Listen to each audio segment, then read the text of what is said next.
करने के बाद स्कूलों में बच्चों की संख्या बढ़ी है। दूसरा, जो गरीब परिवार से बच्चे आते हैं उनको दोपहर का भोजन वहीं खाने को मिल जाता है। अगला कार्यक्रम न्यूनतम आवश्यकता कार्यक्रम। 5वीं योजना में निर्धन लोगों के जीवन स्तर को ऊंचा उठाने के लिए आवश्यकता कार्यक्रम लागू किया गया है। ये है प्रारंभिक शिक्षा जो प्राथमिक स्तर पर बच्चा प्राप्त करता है, प्रौढ़ शिक्षा जो व्यक्ति किसी कारणवश, चाहे वो गरीबी का कारण हो या कोई दूसरा कारण हो, और वे अपने बचपन में शिक्षा प्राप्त नहीं कर पाए हो, तो उनके लिए सरकार ने प्रौढ़ शिक्षा केंद्र खोले हैं। आप अपने निकटतम देखते भी होंगे कि प्रौढ़ शिक्षा केंद्रों पर बुजुर्ग शिक्षा ग्रहण करने के लिए जाते हैं। सरकार का उद्देश्य है कि यदि अधिक शिक्षा नहीं तो अक्षर ज्ञान हर किसी को हो जाए, इसलिए प्रौढ़ शिक्षा केंद्र खोले गए हैं। ग्रामीण स्वास्थ्य, ग्रामीण जल आपूर्ति, ग्रामीण सड़कें, ग्रामीण विद्युतीकरण, ग्रामीण आवास, शहरी तंग बस्तियों के पर्यावरण का सुधार तथा पोषाहार आदि इस कार्यक्रम के अंतर्गत आते हैं, जो निर्धन तथा कमज़ोर वर्ग के लोगों के लिए काफ़ी उपयोगी सिद्ध होंगे। अगला है लघु तथा कुटीर उद्योगों का विकास। गरीबी उन्मूलन हेतु सरकार ने लघु तथा कुटीर उद्योगों का विकास किया। सरकार ने रोजगार के लिए लघु तथा कुटीर उद्योगों के विकास के लिए विशेष प्रयत्न किए हैं। इन उद्योगों के अंतर्गत 2004 से 382 लाख लोगों को रोजगार मिल रहा है। इनमें से 186 लाख लोगों को लघु उद्योगों से रोजगार मिल रहा है।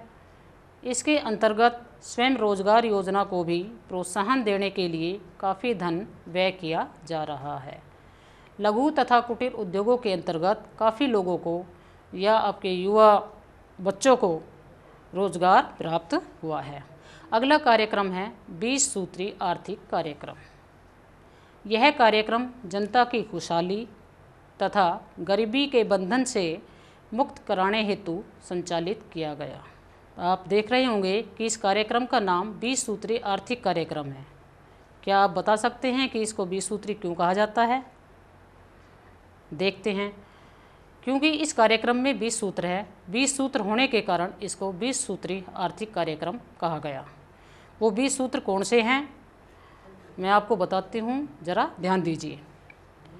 20 सूत्री कार्यक्रम के अंतर्गत जो 20 सूत्र है वो इस प्रकार है: सिंचाई क्षमता में वृद्धि, दालों तथा तिलहन के उत्पादन में वृद्धि, समन्वित ग्राम विकास कार्यक्रम, भूमि की अधिकतम सीमा का निर्धारण, कृषि मजदूरों को न्यूनतम मजदूरी, बंधुआ मजदूरों का पुनर्वास, अनुसूचित जातियों तथा जनजातियों के कार्यक्रमों का विकास, गांवों में पीने के साफ पानी की व्यवस्था, ग्रामीण क्षेत्रों में मकानों की व्यवस्था, गंदी बस्तियों का सुधार, बिजली की क्षमता का विकास, वनों तथा गोबर गैस का विकास, परिवार नियोजन, महिलाओं और बच्चों के लिए कल्याण कार्यक्रम, 6 से 14 वर्ष के बच्चों को प्राथमिक शिक्षा, उचित कीमत की दुकानें, सार्वजनिक वितरण प्रणाली का विकास, सरल औद्योगिक नीति, काले धन की रोकथाम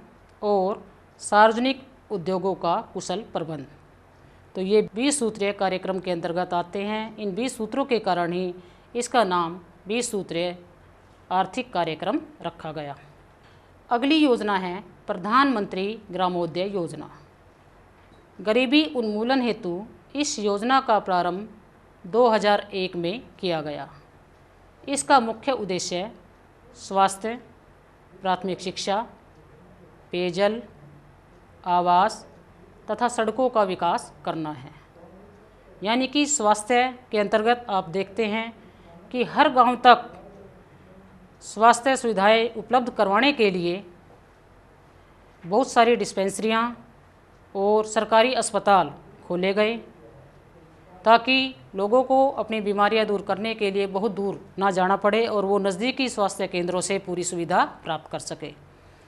प्राथमिक शिक्षा के लिए प्राइमरी स्कूल खोले गए, पेयजल के लिए हर गांव तक पानी की सप्लाई पहुंचाई गई, आवास तथा सड़कों की यदि हम बात करें तो वो भी आप अपने व्यवहारिक जीवन में देखते होंगे कि कोई भी गांव आज ऐसा नहीं बचा जहां तक सड़कें नहीं गई हो, क्योंकि यदि बसों को अंदर तक ले जाना है तो सड़कों का निर्माण पहले करना होगा।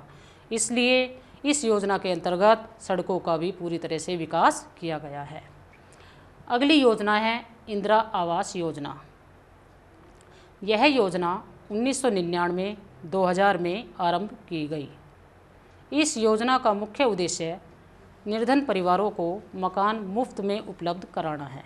यानी कि निर्धन परिवारों को जो मकान दिए जाते हैं रहने के लिए, उसके बदले में उनसे किसी प्रकार की कोई राशि नहीं ली जाती, मुफ्त में ही उनको मकान उपलब्ध कराए जाते हैं।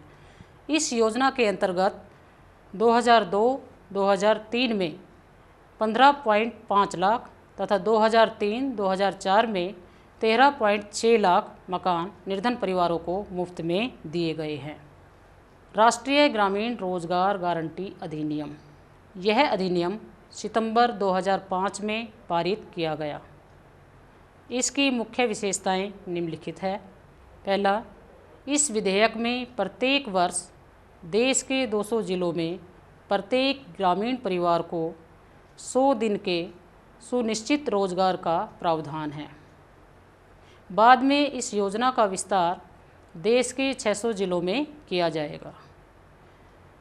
दूसरा, प्रस्तावित रोजगारों का 1/3 रोजगार महिलाओं के लिए आरक्षित है।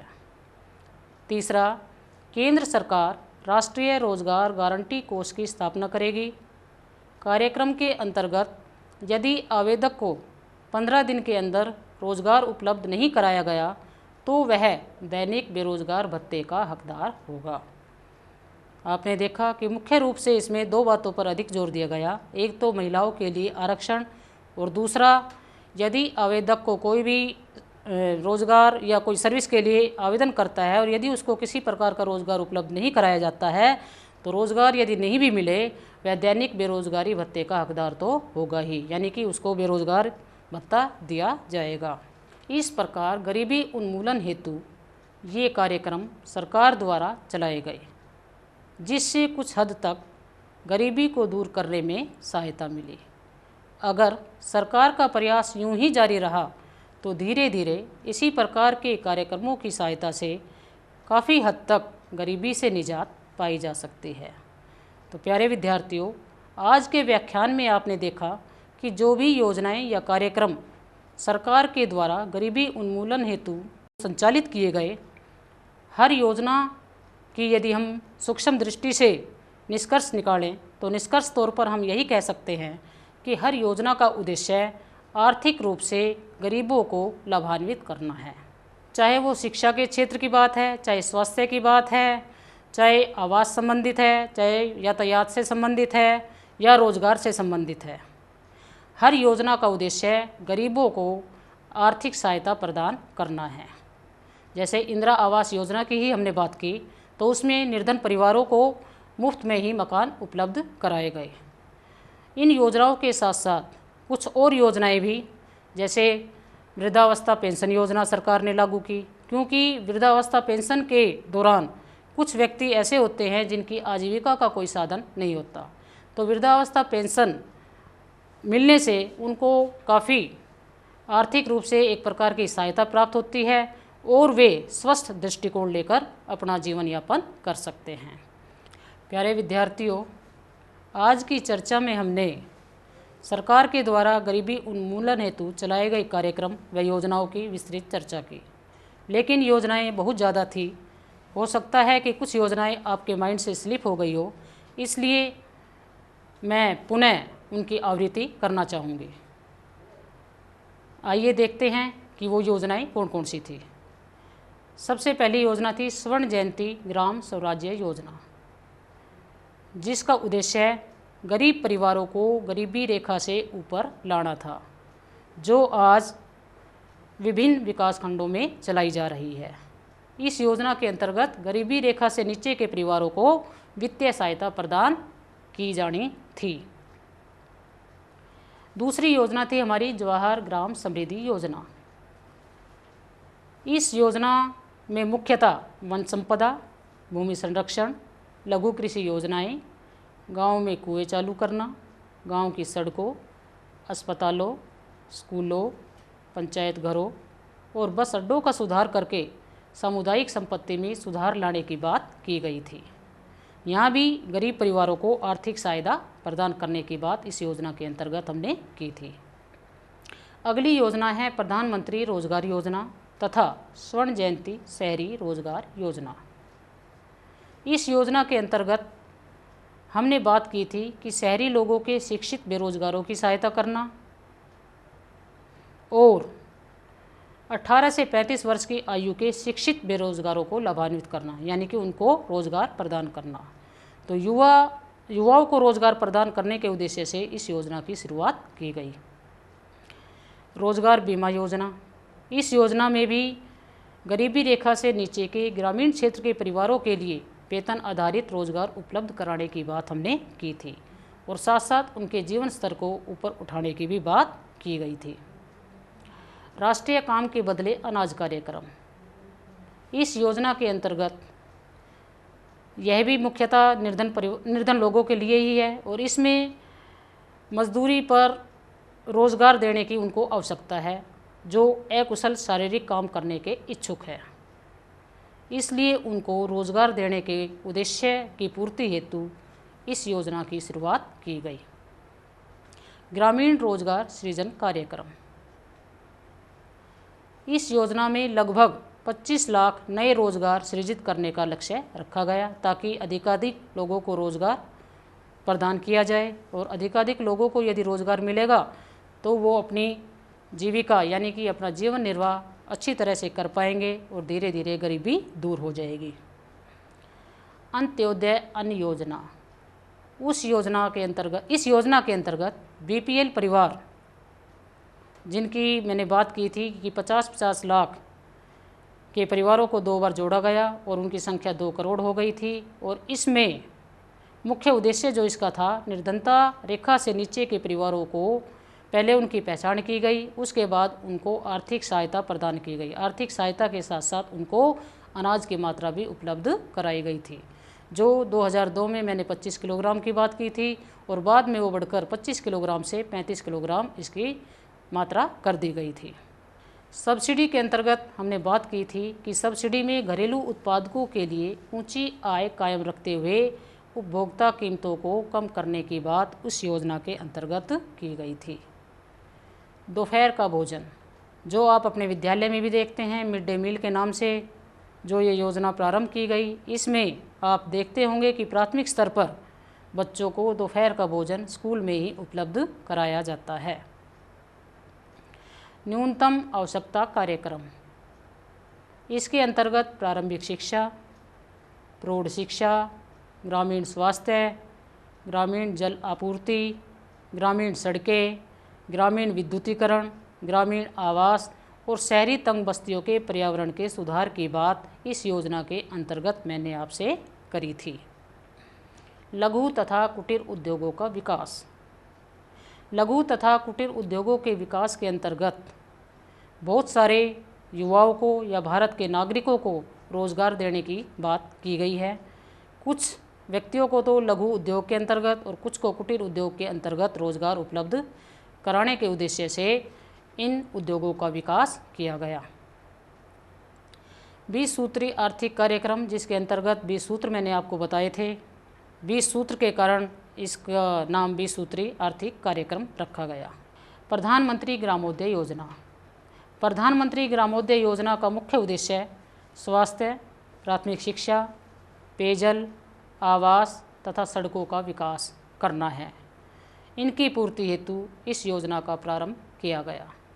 इंदिरा आवास योजना, जिसमें मैंने आपको बताया था कि गरीब परिवारों को मुफ्त में ही मकान दिए गए हैं, यानी कि जो मकान उनको दिए गए उसके बदले में सरकार ने किसी भी प्रकार की राशि उनसे नहीं ली। राष्ट्रीय ग्रामीण रोजगार गारंटी अधिनियम, जिसमें मुख्यतः 2 ही बातों पर जोर दिया गया। एक, महिलाओं के आरक्षण की बात उसमें की गई। दूसरा, रोजगार की। यदि युवा को रोजगार 15 दिन के अंदर अंदर नहीं मिलेगा तो वह दैनिक बेरोजगार भत्ते का हकदार होगा, यानी कि रोजगार ना भी मिले उसको बेरोजगार भत्ता अवश्य ही दिया जाएगा। तो इस प्रकार आज के व्याख्यान के अंतर्गत जो चर्चा आपसे की, मुझे पूरी उम्मीद है कि आप इससे पूरी तरह से लाभान्वित हुए होंगे। लेकिन जाने से पहले मैं होमवर्क के रूप में आपको कुछ क्वेश्चंस देना चाहती हूँ। क्वेश्चन 1, गरीबी उन्मूलन से क्या अभिप्राय है?